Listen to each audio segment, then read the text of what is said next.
Like it's a small. Good evening, Mayor and I Council. think- It is 7 o'clock and we are live.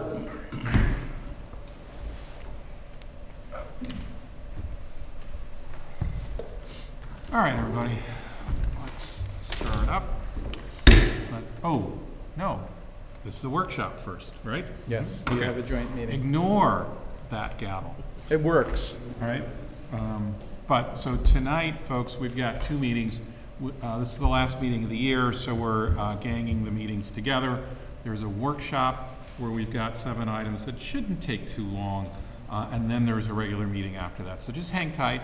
I'll work to have it done in 30 minutes, and then you can start grumbling if it's longer than 30 minutes, and that'll kind of encourage us to kind of get it over with, okay?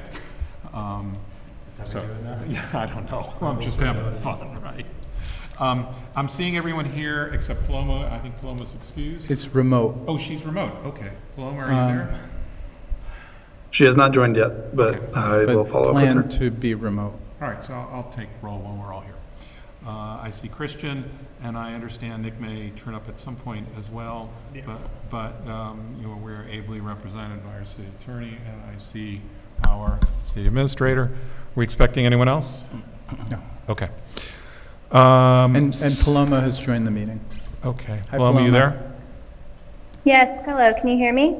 Yep. So let me do a quick roll call. Yep, I see everyone, and I heard Paloma, so we're all here.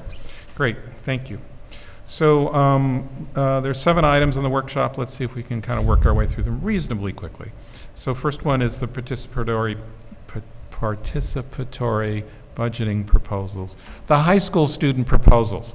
And I got Chris and Mark. Are you going to take us through it, Mark, or Chris, you're going to introduce it? Or? I'll introduce it, and then if questions come up, Mark is here to talk about specifics. Okay. So each year each of the last 2 years, we've put aside $10,000 for participatory budgeting. So, and we've basically worked out an arrangement with the high school where their civics classes or participation in government classes look at different proposals around the city and then come in and present to you. So last week we had 5 great presentations from the high school students. 2 of them were related to fixing up the skate park at Memorial Park. One was for emergency blue lights, which are activated lights that then send your location to the police. The 4th was a pollinator garden, and the 5th was distribution of condoms in public buildings.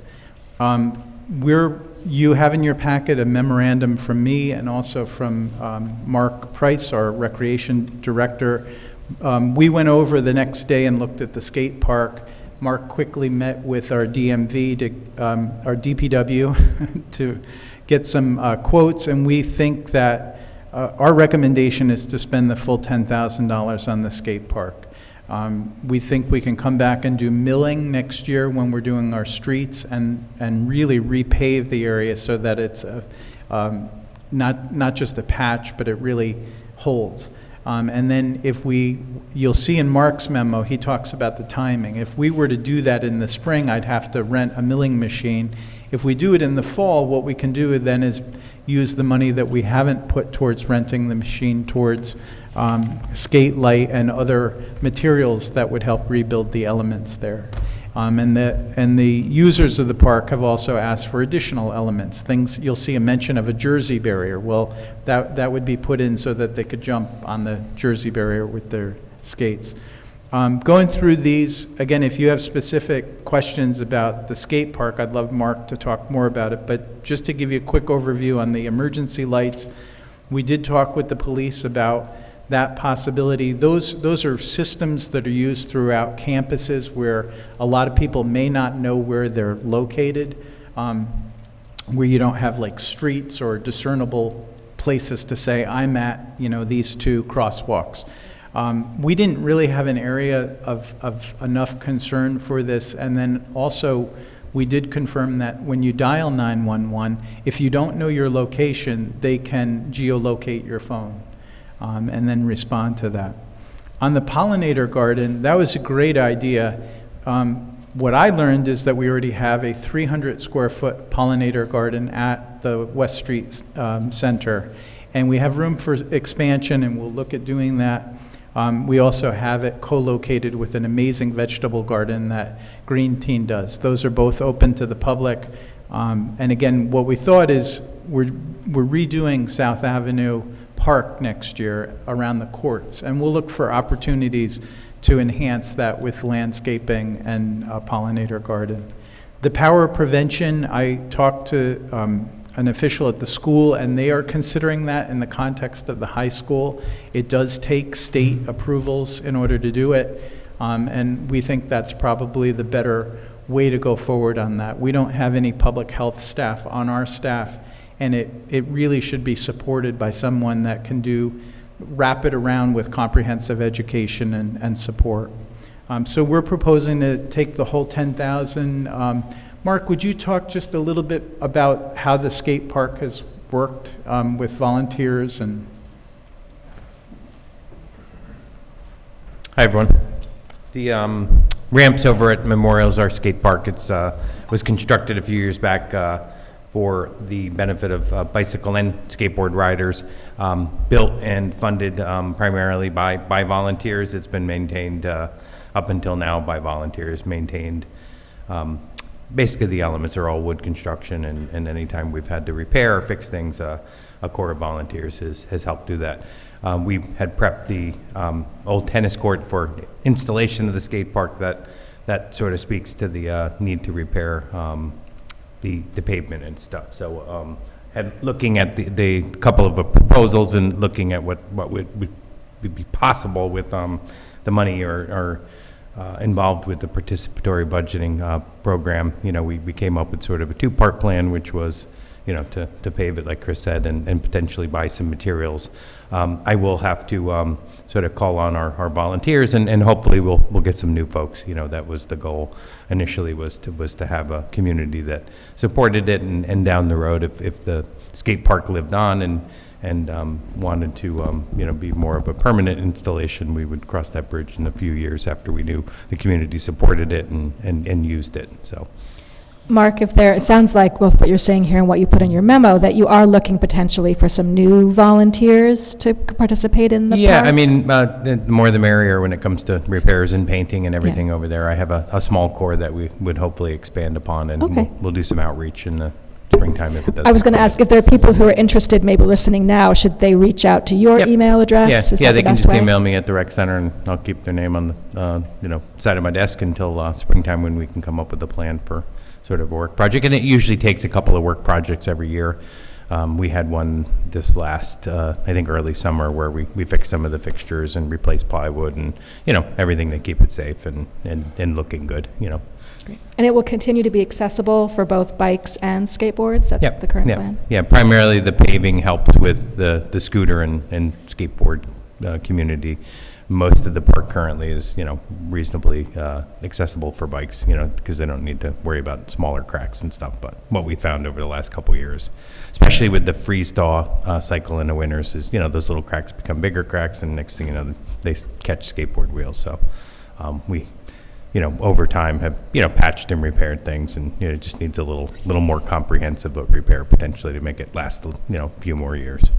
So with the milling and paving of the skate park, would you be milling and paving around the current fixtures that are there, or would everything be removed to repave that? We would most likely, all that stuff is movable with bigger equipment, so we would most likely get everything out of the way so we could do a comprehensive, sort of pass at it. Okay, so with that then being said, are you thinking of also redesigning the layout of the park a little bit? Because I know part of the proposal was the fixture of it, but it seemed like there was also funds for potential more ramps to be built. And I know that one of the presenters, I think JIDEV, offered like a couple of examples of, or they suggested working on the flow of the park a little better. And I don't skate, Yeah. But And one of the impediments to that is that they couldn't move the elements in certain areas because they were avoiding the cracks.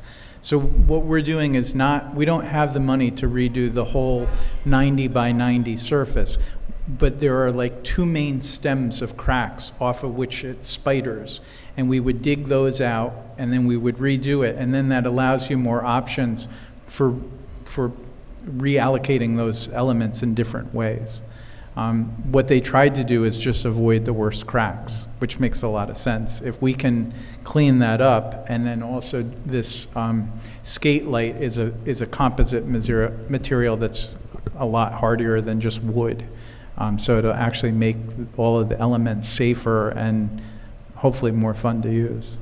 That's great. I think what I'm trying to say is that if everything's going to be removed from the park area, I think it gives an opportunity to just reassess where everything goes back and the flow of the park. And I'm wondering if it would be helpful to have the teens that propose this come back in and just like give their thoughts on where things could go, should go.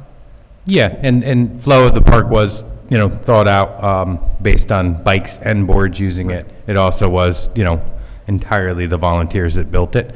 So I definitely think there's an opportunity when stuff gets moved to revisit that stuff. I will note there is one element that showed up this year. I believe somebody donated. It's a half pipe that is pretty much unrideable at this point. That skate light would go into skinning that, so it would be a usable element in the park, and that I think will go a long way to, adding some versatility to the park. But I definitely would tap any of those kids that put the proposals in for, sort of springtime to participate and chat about those things for sure. If we were to fund this one time, going forward, would it fall under our radar for regular maintenance? Like, is the city beginning to assume kind of responsibility for this and not leaving it up to volunteers to maintain and alert us, but would it be part of our general maintenance? Yeah, I know from its inception, it was to be, sort of maintained and constructed, by volunteers. At some point, we would consider that. I do believe we designed and built the park with a sort of intended shelf life on it. 5 or 6 years is really all you're going to get out of a wood park to begin with, without almost full reconstruction. You're in the trades, where everything that hits the ground starts to rot. We fix that, repair it. Eventually, there's no more repairing to be done. So, I think the goal was to provide something to gauge interest, to see if we would carry a community with it, and then decide at some point if it was going to be, because the next step is sort of to consider a permanent park, but the cost of a permanent park versus a wood constructed park is tenfold, without even blinking, I think. So Yeah, And I George, guess- one of the ways that Mark has been able to leverage outside resources is through these partnerships. He has 2 of these partnerships at the settlement camp with the disc golf organizers, and also with the climbing wall that's in the old gym.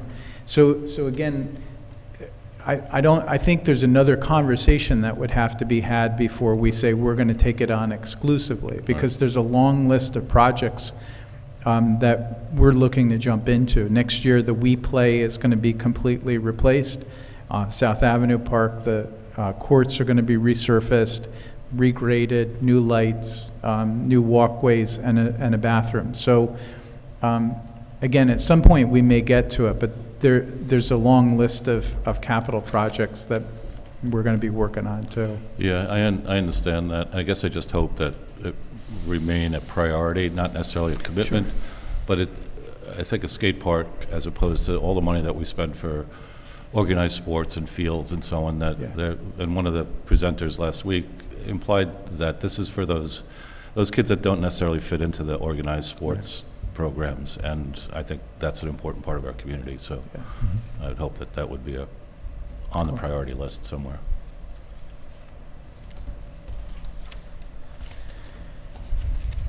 The other thing I would say is I took a drive today to look at some of the flooding and past Memorial Park. The basketball court's a great ice skating rink at this time, if it freezes over, which it wasn't. But I just did note that the creek that is underneath the Memorial Park is right in that area there. So, there may be long-term issues that there's only so much we can do to make it perfect. But okay, I got nothing else. Everybody okay? Yeah, I just wanted to, go ahead, Paloma. Yeah, I have no more questions about the skate park, and I appreciate everyone else's questions and comments. I think you covered everything that I wanted to ask. I did want to follow up on the item that we decided to defer to the school board. And I was wondering if it would make sense to, in the new year, potentially pass a resolution in support of the idea, even though we are deferring the execution of that project back to the school board. That's something the rest of council would be open to if that's the direction We're we're going to have a going. new council seated shortly, so you have 2 members that aren't here. I would, Paloma, in the vein of just the city council sharing our input on the idea directly with the school district, I don't know that a resolution is necessary. I think, for any of us who know school board members or the superintendent, we could probably reach out, but I usually think of the resolutions as trying to contact someone that we don't have regular contact or don't know. But what that is to say is I would be glad to make some phone calls advocating. Yeah, and I would just encourage us to, as much as we can, focus on city business. I'm fully aware that sometimes there are issues that aren't exactly city business, but are really close to home. I just think we should pick and choose, and this one strikes me as one that we can do another way, as Dan suggests. The person who presented about, sorry, I forgot the name. Mia, who did the presentation on the power of prevention, also suggested having one of these vending machines at Sun River Health. Thank you. And obviously we have no power over that, but I would be glad, unless someone else wants to do it, to call Sun River and just let them know that a proposal was made and they were thought of as a key place to distribute condoms.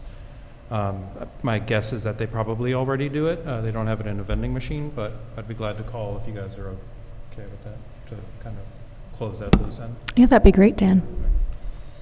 Yeah, it seems like a vending machine might be more accessible to teens than having to go up and ask, right? Yep. So even Sun River Health might have ideas about how to, if it's not a vending machine they have to buy, to put it more front and center. They probably have funding for public service campaigns for that. Yeah. All right, everybody good? Okay, one down. Thank you, Mark. Yep. Thanks, Mark. Thanks, Mark. Let me know if the basketball court freezes over, and I'll get my skates out. The next 3 are 3 sets of agreements. Chris, let's just do them all at once. We have to do an agreement with our 3 unions, CSEA, and then the firefighters and the Patrolmen Benevolent Association. You want to quickly kind of review what those are? Yes, so we have 3 unions that represent the city workforce. CSEA represents most of the office, highway, recreation departments. We have the PBA, which represents the police, and the International Association of Firefighters, which is our fire department. We have collective bargaining agreements with all 3 of these entities that set the salary ranges and the terms of employment.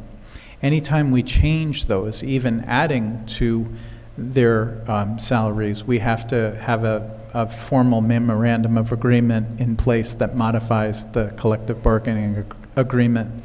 So what you see are each of those contracts is different, and they have different salary charts and schedules that need to be updated. This would allow us to sign agreements with all 3 unions to give them the $1,000 employee retention initiative that was passed in the budget for 2024. There's nothing else in these. I kept them clean. We are going to have some other ones that come back to council in January for some other things, but I wanted to just make sure these were a single item, so it didn't look like I was doing it as a quid pro quo. It's a retention initiative.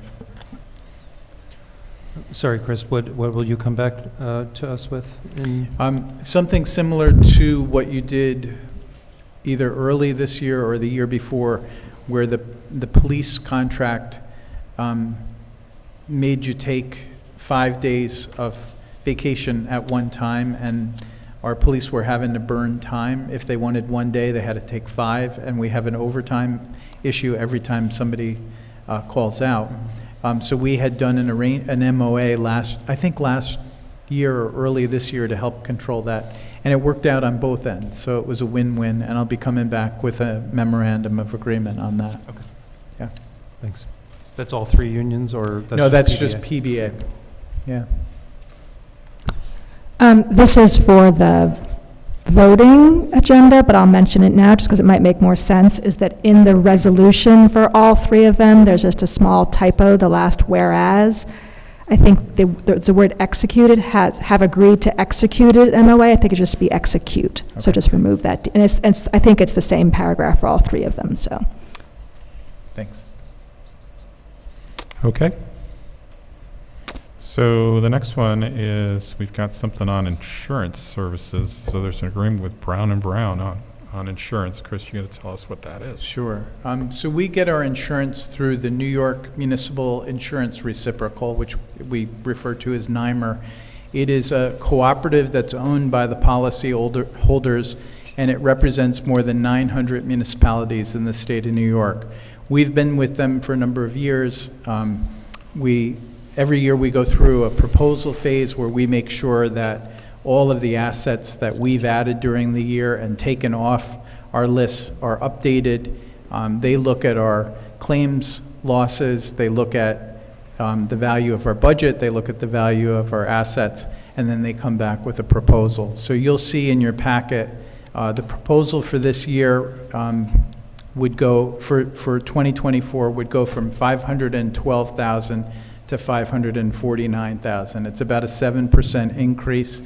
That is primarily due to the value of our buildings going up and the replacement costs going up. So anything that we insure is not just for the value at that set moment, it's a replacement value. And so we've basically gone from having a valuation of around 72 million to somewhere in the mid-80s. Yeah, it went from 73.6 million to 85.6 million. We also have had some claims that have, it's kind of like car insurance. If you have a ticket and you have an accident, you're going to get a higher premium. So we've had a number of lawsuits, like people falling on sidewalks and stuff, that NYMER is defending, and that becomes part of the calculus. So this would allow us to renew this. I need to have this in place for January 1. We also need to have it in place so we can have our certificates of insurance to give to people that we have contracts with, because they're all looking for the renewal. So we did this last year.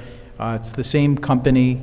Brown & Brown is the agent for NYMER in our region, and we've had pretty decent service from them. They've done a lot of work for us, including risk management tours, recommendations on how we make our operations safer. So that will be on the voting agenda. Can you explain what cyber is and why it decreased so dramatically? So the cyber protection is like from ransomware attacks and other cyber attacks that would do damage to our files or our systems. I don't know why it went down so much. I honestly don't. I know that they worked with our vendor, Eben Ackerley, who's with Your Biz, and he walked through all of the things that we do, including our firewalls. We back up all of our data, so if somebody did do a ransomware attack, we wouldn't have to pay Bitcoin to get it back. We have it updated every day on a secure server. So I don't know if that contributed to it. They said in the renewal that our cyber looked good. Yeah, it is actually related to that, since I know a little bit about that space. And it is primarily the concern of ransomware or taking down all your systems. And people are getting better at it. And so the insurance companies recognize that. And they noted in the renewal, the cyber liability line is down significantly because of a new reinsurer, and this is expected to remain stable. So. Okay. Everybody good? All right. There's a tax certiorari settlement that Christian's going to tell us about. All right. Thank you, Mayor. So this settlement involves a 2023 assessment of the Groveville hydroelectric tax parcel. And it's a very minimal impact on the city. It involves a refund of $1,145. And in short, essentially, if the council approves this settlement, that'll end the litigation and they will be refunded that $1,100. It's pretty straightforward. Any And concerns? It will most likely save the city money in legal fees or other That's costs. the important part. Yeah. So what happened? Why was their argument valid, and what did we learn from it? So the owners of this parcel, it's, as I mentioned, it's a utility, so every year the city receives an advisory assessment from the New York State, and this owner had challenged that for 2021 and 2022. And so their assessment was reduced for 2022, and so they raised the same claim for their 2023 assessment. And so this settlement would reduce their advisory taxation to what was settled for 2022. Thanks. Yeah, and you're absolutely correct that there are certain classes of property that the state does the assessments, not the localities, and dams and power plants and some other activities are in that category. So, as you said, the state did this one. And what I hear you saying is we're just applying in 2023 what we agreed to in 22. So presumably we'll just adjust the settlement no matter what the state does now. Yeah, that's correct. Okay, great. All right, and then the last one is a state bill to establish a state community commission on reparation remedies. I guess, Justice, you want to tell us about it? Sure, I'll talk on that. I submitted a draft resolution to Lee and the city administrator last week, but the state assembly and the Senate have both passed a bill to establish a state community commission on reparation remedies. So this commission would look at the institution of slavery as a whole and how it's impacted the state of New York and got us to where we are today, and it would be consisted of professional historians and community members and people that are professionals in that field, and it would be assessing the harm and looking at how to address harm moving forward. And so all that's left for this bill to move forward is for Governor Hochul to sign it. So I've written a resolution I've drafted a resolution for us to urge Governor Hochul to sign this bill. Are there any differences between the Senate and Assembly bill? I know they're both included in our packet, but I couldn't tell. No, not to my knowledge. And what the bill does, it also creates or gives a huge amount of context to why this commission is necessary for the state of New York, which I appreciate that. I think it's super helpful. And there have been other iterations that have come up of this in the past that haven't even made it this far. So all that's left for this is for Governor Hochul to sign it. And I wanted to support that, and I'm asking my fellow council to do the same. All right, any other comments? No, I appreciate you bringing this to us, Justice. So again, I'll just make the same comment as on the earlier one, which is, I'd like us generally to focus on the business of the city. There are times where there's an appropriate, connection to what we do here or to our community. And, and also too, I don't think we always understand the kind of political ramifications of when something gets done and whether it fits. So I just want to point that out without necessarily, disagreeing with this particular one. I just want to encourage us to kind of limit our stuff and, go from there. Okay? Anything else? No, now you have a voting meeting. All right. Can I just, do you think we can do a resolution about the Central Hudson increases? that I've raised last week. Do you think we could do a resolution? You want to write something up quick while? Not tonight. Okay. Yeah, because I mean, that one I think is closer to, I'm just looking for a nexus and just looking for us to kind of pick our battles, right? In this case, I thought this was pertinent because it's every single person in Beacon is paying Central Hudson for something. Yeah, I know. Or, you know, a dance skimmer resolution, or, you know, and again, I'm not trying to have a fine line, and I'm not trying to tell people, don't bring stuff up, but I'm just saying collectively, we should kind of, you know, be judicious about it, and without, you know, saying yay or nay on any particular one. But yeah, that one strikes me as a possibility. And your first meeting is going to be January 8th, so if you want to prepare something and send it in, we can work on it too. Okay, thanks. Yeah. Okay. That's all I got. Are we ready to go on to a regular meeting? Yeah, Is- you did